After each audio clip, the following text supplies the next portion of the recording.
और Sensex by Ishan के एक नया वीडियो के लिए सब लोग को स्वागत है।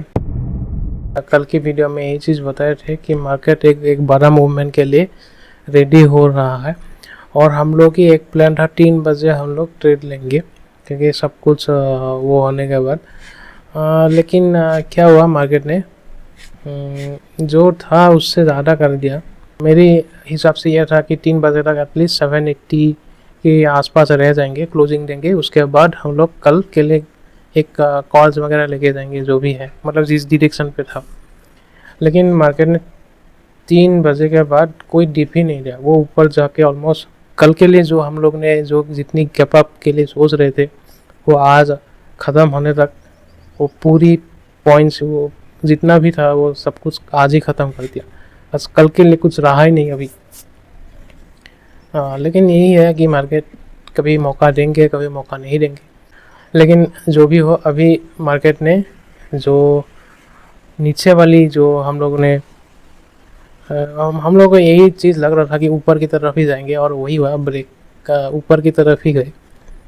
अब कल तो हम लोग ने कॉल्स लेके गए हैं, अब उम्मीद थोड़ा सा कम है कि कल बड़ा गैप अप मिलेंगे क्योंकि आज पूरा खेल ख़त्म ही कर दिए है 3:30 बजे तक। लास्ट के आधे घंटे में 100 पॉइंट का रैली मार के जो कल उम्मीद कर रहा था, जो मतलब कल जो होने वाला था वो आज ही ख़त्म कर दिया। तो फिर भी लेके गए हैं। अब बाकी जो चीज़ है मैटर करेगा वो ग्लोबल मार्केट मुझे एटलीस्ट बड़ा एक अप मूव चाहिए, वहाँ पे ऑलमोस्ट 1-2% के ऊपर चाहिए। अगर डाउ वगैरह 2% के अप मूव मारेंगे तब क्या होगा, हमारे निफ्टी 1% गैप अप खोलेंगे, नहीं तो चांसेस ये है कि कल फ्लैट ही खुले। और जब फ्लैट खोलेंगे तो वो ऑप्शन का कोई फ़ायदा नहीं मिलेंगे।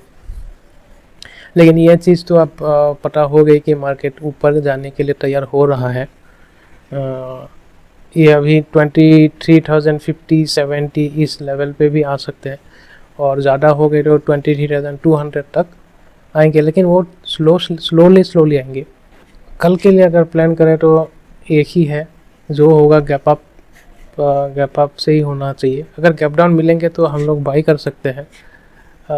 अगर 800 भी आ गई तो वहाँ पे एक बार वहाँ पे बाइंग होके फिर से ऊपर की तरफ जा सकते हैं।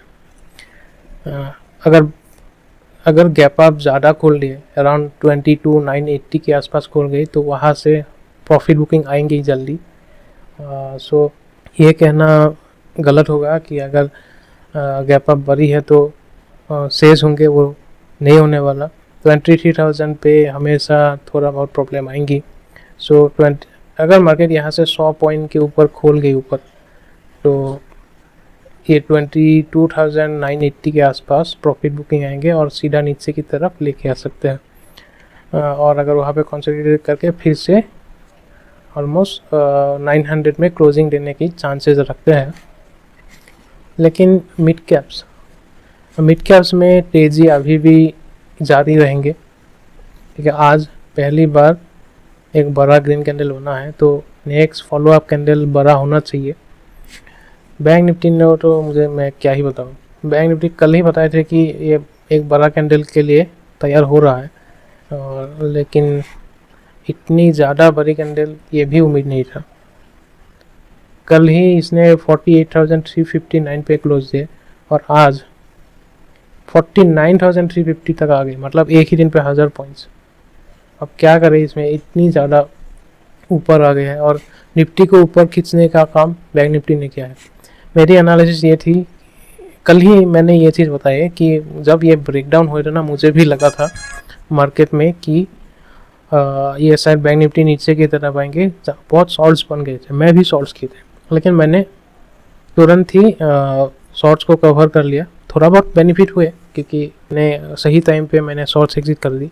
लेकिन जब ये चीज़ नीचे की तरफ आई ना, तब हम लोग भी शॉर्ट्स हो गए थे।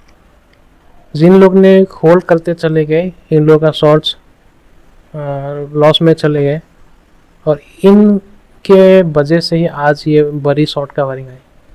इसमें तो HDFC बैंक का इसमें कोई कंट्रीब्यूशन भी नहीं है HDFC बैंक का।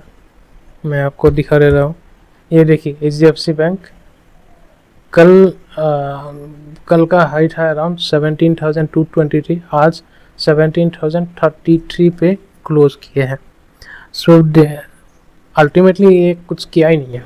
भले ही ये परसेंटेज में 1% का मूवमेंट मरा है, लेकिन it is in still in the zone only. कल के हाई से अगर देखा जाए तो बस 0.40% ही ऊपर आया है। बाकी जो खेल खेला है ये कोटक बैंक के साथ, कोटक बैंक ने तो ऐसा हो गया कि कोटक बैंक यहाँ से 2x बनाने जा रहे हैं। देखो एक कोटक बैंक को देखो आप, कोई रिकमेंडेशन नहीं है, लेकिन इसमें कुछ बड़ा होने वाला है। शॉर्ट टर्म में नहीं बोल रहा हूँ, लेकिन कुछ ना कुछ होने वाला है इसमें। ICICI बैंक की बात अलग है, वो तो वैसे बुलिश में है, लेकिन Kotak bank it is going to do something. So ये थोड़ा बहुत रखिए दिमाग में। मिड कैप्स में है ऑलरेडी, बैंक निफ्टी ने ऑलरेडी कर दिया आज कोटक बैंक टू ऑलमोस्ट 2.5%, और with breakout it's a big sign of big ऐसे होते हैं कि जो बड़ी स्टॉक्स होते हैं ना, हर 3-4 साल में डबल होते हैं।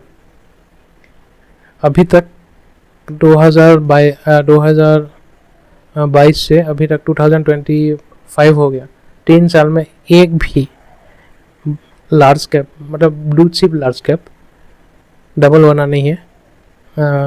अभी तक कोई बना नहीं है, क्योंकि अगर देखा जाए तो जो TCS हो, इन्फोसिस हो, HDFC बैंक हो, ये कुछ भी हो, जितना भी हो, अभी तक कोई डबल्स बना नहीं है। लेकिन जो कोटक बैंक ने जो आज किया है, शायद शुरू हो चुका है कि कोई ना कोई एक लार्ज कैप मतलब blue chip large cap double होने के लिए तैयार हो रहा है। भारतीय एयरटेल वो अलग है, भारतीय एयरटेल ने हुआ है डबल, लेकिन भारतीय Airtel was not considered the blue chip, लेकिन वो हो गया है, ठीक है, वो अलग है। लेकिन जो जिसको एक्चुअली ब्लू चिप बोल रहे हैं, जैसे TCS हो, कोटक बैंक वगैरह, ICICI, HDFC, रिलायंस, HUL, ये सब जो एक्चुअली जो म्यूचुअल फंड जो होल्ड करते हैं जो ब्लू चिप, वहाँ पे अभी कोई भी स्टॉक अभी तक डबल हुआ नहीं है। तो शायद कोटक बैंक वो कुछ ना कुछ करने वाला है, तो यही है। बाकी यहाँ तक ही रखते हैं वीडियो। Thank you. जो भी होगा कल गैप अप से ही हो जाएंगे शायद। अगर छोटा गैप अप होंगे तो कोई ज़्यादा बेनिफिट नहीं मिलेंगे। उम्मीद भी अभी कम रह गया मेरा, क्योंकि इतनी ज़्यादा चलने के बाद आज कल बड़ा गैप अप हो, ये उम्मीद बहुत कम है। Thank you.